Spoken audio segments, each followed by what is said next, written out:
शिवलाल और सोमनाथ दो भाई थे। शिवलाल किसान था, इसीलिए गांव में ही बसा रहा। लेकिन सोमलाल की नौकरी उसे उसके गांव से दूर शहर ले गई। शिवलाल गांव में रहा, इसीलिए उसकी बेटी बहुत ही संस्कारी और बहादुर थी। लेकिन सोमनाथ की बेटी आराध्या शहर में रहकर बिगड़ गई।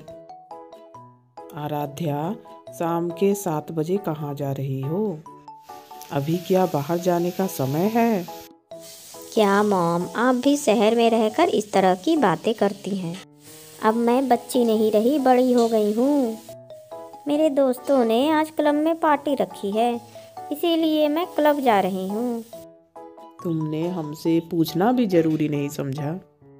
आप तो ये चाहती हैं मम्मा मैं वॉशरूम भी आपसे पूछ कर जाऊँ। मुझे कुछ नहीं सुनना, मैं जा रही हूँ।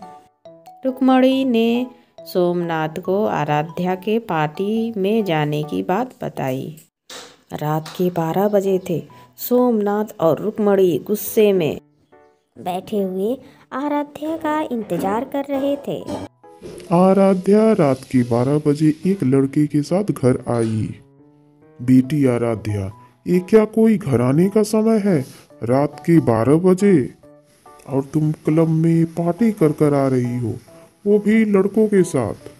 तुम्हें शर्म नहीं आती? क्या डैडी, आप भी मम्मा की तरह बातें करते हो? आजकल ये सब कॉमन है। अगर मैं नहीं जाती तो मुझे सब गंवार कहते, समझे डैडी? और कोई मेरी इंसल्ट करे, ये मैं जरा भी बर्दाश्त नहीं कर सकती।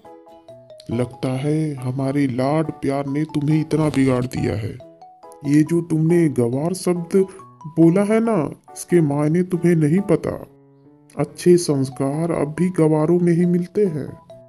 अब वो सिखाने के लिए मुझे अब तुम्हें अपने गांव ले जाना पड़ेगा। हो सके मिताली के साथ रहकर ही तुम कुछ संस्कार सीख सको।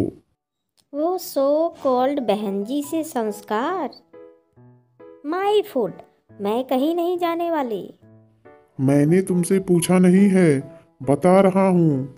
कल अपना सारा सामान पैक कर लेना, हम लोग गांव जा रहे हैं। वैसे भी मैं रिटायर हो चुका हूँ। अब बाकी का समय मैं अपने गांव में गुजारना चाहता हूँ। अगले दिन वह गांव के लिए चल पड़े। माँ, सच्ची चाचा चाची और आराध्या आ रहे हैं? हाँ हाँ, आ रहे हैं। तुम्हारे चाचा का रात में ही फोन आया था। अब वो लोग हमेशा हमारे साथ ही रहेंगे। मिताली यह खबर सुनकर बहुत ही खुश हुई।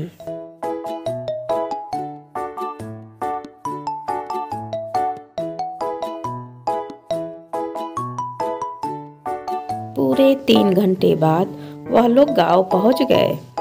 आराध्या ने चिढ़कर कहा, मम्मा, इसीलिए तो मैं यहाँ नहीं आना चाह रही थी।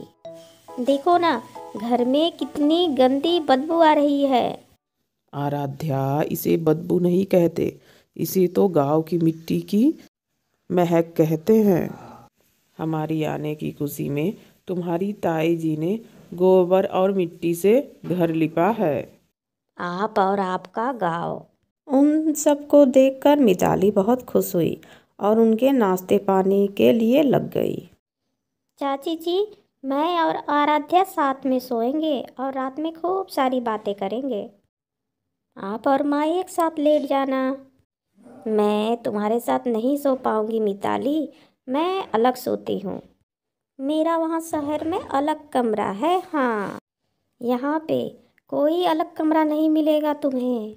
हम सब तो आंगन में एक साथ सोते हैं और देर रात तक बातें करते हैं। सोना तो तुम्हें मेरे साथ ही पड़ेगा। हाँ। आराध्या को रात में मिताली के पास ही सोना पड़ा।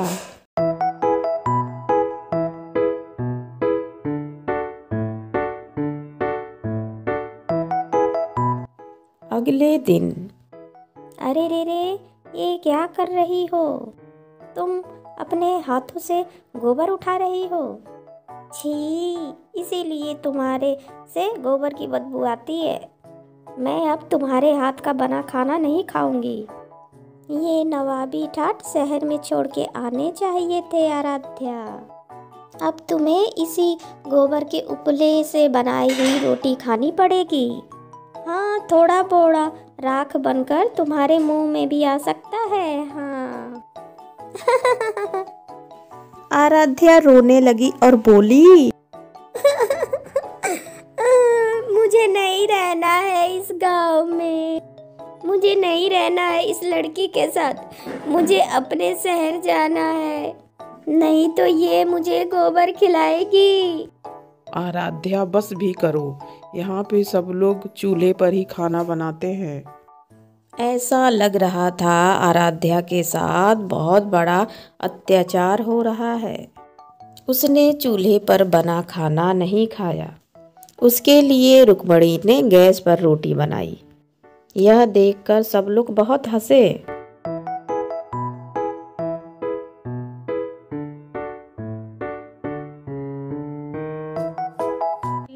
अगले दिन गीता ने कहा, अरे मिताली, बेचारी आराध्या घर में बैठ बैठ के बोर हो रही है, इसे जरा खेतों में ले जाकर घुमाओ, हरियाली देखेगी और तुम्हारे सहेलियों से मिलेगी तो इसको भी अच्छा लगेगा। चलो आराध्या, सलवार सूट पहन लो, मैं तुम्हें खेतों में घुमा कर लाती हूँ।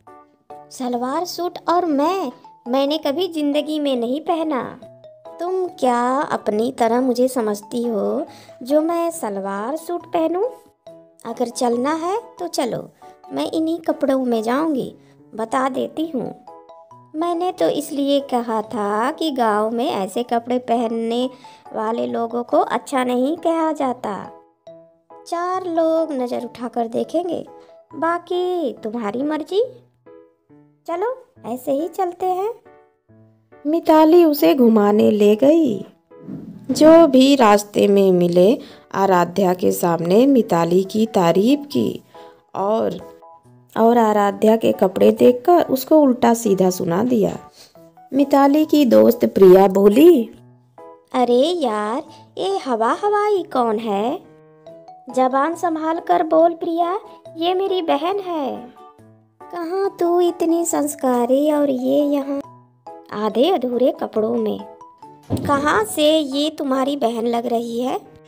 ये सब बातें सुनकर आराध्या बुरा मान गई और मिताली को वही छोड़ आगे निकल गई। कुछ दूरी पे जाते ही उस कम कपड़े वाली को कई जगह मधुमक्खियों ने काट लिया। वो चीखी चिल्लाई और मिताली को बुलाई। फिर मिताली भागते भागते आई और देखा। मिताली ने झट से उसे अपना दुपट्टा उठाया और मधुमक्खियों से दूर ले गई और बोला, मैंने कहा था ना सलवार कुर्ता पहनकर चलो। पूरे कपड़े हमें बुरे नज़र और बुरी चीज से सुरक्षा करते हैं। हाँ। मिताली के इस भाषण पे आराध्या को बहुत गुस्सा आ रहा था, लेकिन वो दर्द के मारे कुछ बोल भी नहीं पा रही थी और उसे ये एहसास हो गया कि गांव में रहना है तो गांव के तौर तरीके से ही रहना चाहिए और पहनना भी चाहिए। उसे अपने गलती का एहसास हो गया और उसे बढ़िया सीख मिल गई और वह सुधर गई और जैसे गांव में रहते हैं एक संस्कारी लड़की बनकर, वैसे ही वो भी रहने लगी। और आराध्या के पिताजी को यही तो चाहिए था कि उनकी बेटी संस्कारी हो जाए। तो दोस्तों, आज की कहानी से आपको क्या सीख मिलती है ज़रूर बताइएगा कमेंट में। फिर मिलती हूँ नेक्स्ट वीडियो में, तब तक के लिए बाय। और जो मेरे चैनल पे नए हैं वो friend please like subscribe share करें, बेल आइकन को भी ज़रूर प्रेस कर दीजिए, जिससे कि मेरी कोई भी वीडियो आए वो सबसे पहले आप लोगों के पास पहुँचे। Thank you so much.